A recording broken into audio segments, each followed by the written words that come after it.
Yeshmas! Bentornati in questo nuovo episodio. Avete letto bene nel titolo. Un dojo è stato chiuso per motivi di sicurezza dalla polizia. Ma non stiamo parlando di un dojo normale, di una scuola normale. La storia che sto per raccontarvi ha veramente dell'incredibile ed è successa proprio qui, a pochi chilometri da dove mi trovo adesso. Sigla!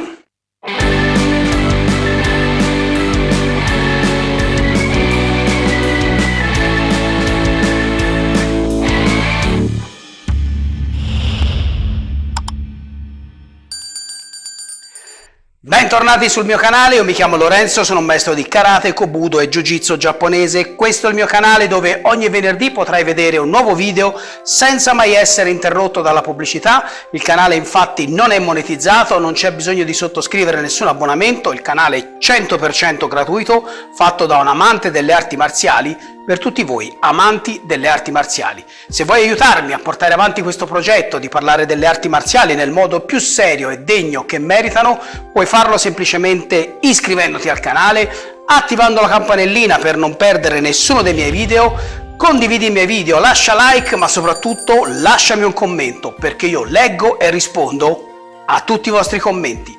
Andiamo con l'incredibile storia che voglio raccontarvi oggi.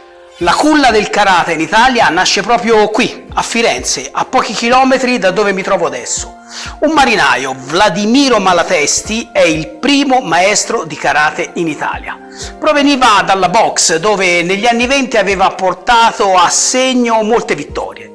E aveva portato anche vittorie importanti, come il titolo di campione della regione toscana che aveva conquistato il 10 aprile del 1922. Avendo navigato a lungo nell'estremo oriente, si imbatte nel karate ed inizia così a dedicarsi a questa disciplina. A metà degli anni 50 nasce così la prima scuola di karate in Italia, proprio qui, a Firenze, a pochi chilometri da dove mi trovo adesso, e ci furono così i primi studenti di karate d'Italia.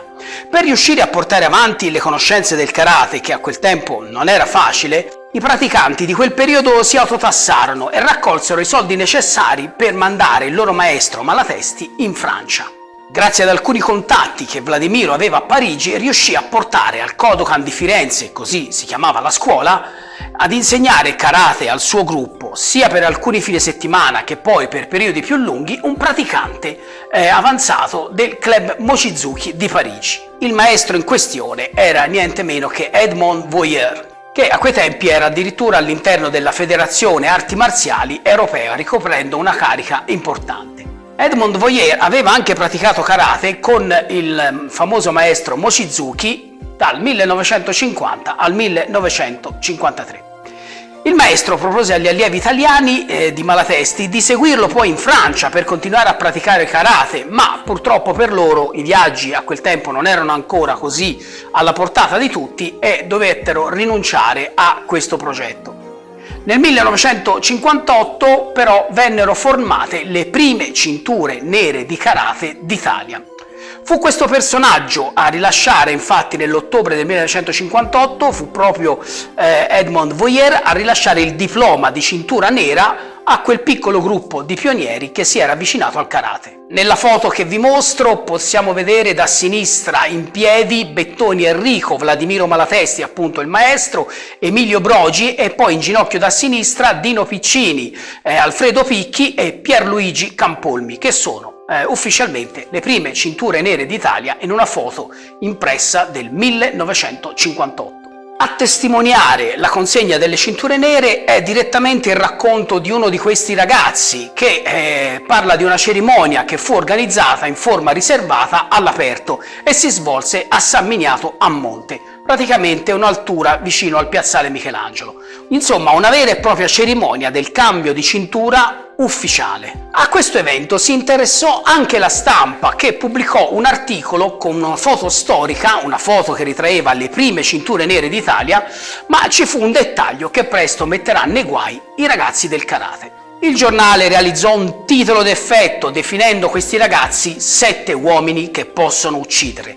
L'articolo però era pieno di inesattezze, visto che probabilmente chi lo aveva scritto non aveva nessuna conoscenza delle arti marziali. L'articolo infatti riportava un po' di storia del karate, questa nuova disciplina che veniva addirittura dal Tibet e che poteva rendere un uomo paralizzato grazie ai suoi colpi proibiti, arrivando perfino a poterlo uccidere, con delle tecniche mortali che potevano essere eseguite senza nessuna fatica. Questo articolo preoccupò subito le forze dell'ordine e la palestra Kodokan fu immediatamente chiusa dalle forze dell'ordine. La polizia infatti ritenne questa nuova disciplina di combattimento una pratica da sovversivi e decise così di chiudere il corso dei ragazzi. E così la scuola dei 7 uomini che potevano uccidere fu definitivamente chiusa.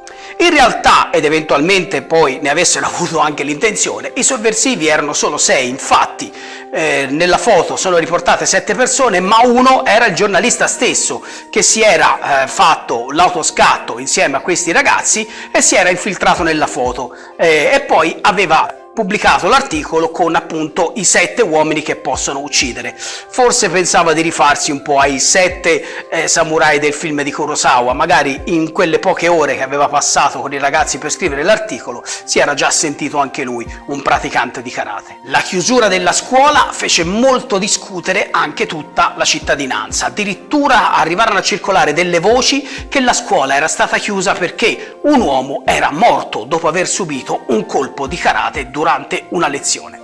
Insomma, sembrava che l'inizio del karate in Italia dovesse concludersi ancor prima di cominciare. Ma questa storia ha un lieto fine. Intanto, naturalmente, non era così facile impedire a questi ragazzi di allenarsi e infatti i corsi di karate continuarono nel silenzio a porte chiuse. Ma dopo poco tempo tutti si resero conto che non c'era nessun pericolo nel karate e soprattutto nessun pericolo potevano provocare questi ragazzi che addirittura invece erano pieni di buonissime intenzioni e destinati ad aprire la strada a tantissimi praticanti nel nostro paese. Dopo qualche mese addirittura questo gruppo di pionieri fu chiamato per un'esibizione di karate per il corpo di polizia. Bene, fu da questo episodio che ufficialmente il karate in Italia ha preso vita. Una piccola curiosità: la palestra Kodokan di Firenze, che ha ospitato il primo corso di karate d'Italia, esiste ancora, anche se naturalmente è un po' cambiata e non si trova più nella stessa via. Bene ragazzi, il racconto finisce qua, spero che questo piccolo aneddoto vi abbia divertito e incuriosito. Fatemi sapere nei commenti che cosa ne pensate. Mi raccomando, continuate a iscrivervi al canale, lasciate like, condividete i miei video, ma soprattutto lasciatemi un commento perché io leggo e rispondo a tutti i vostri commenti. Ci vediamo al prossimo episodio. Domo arigato!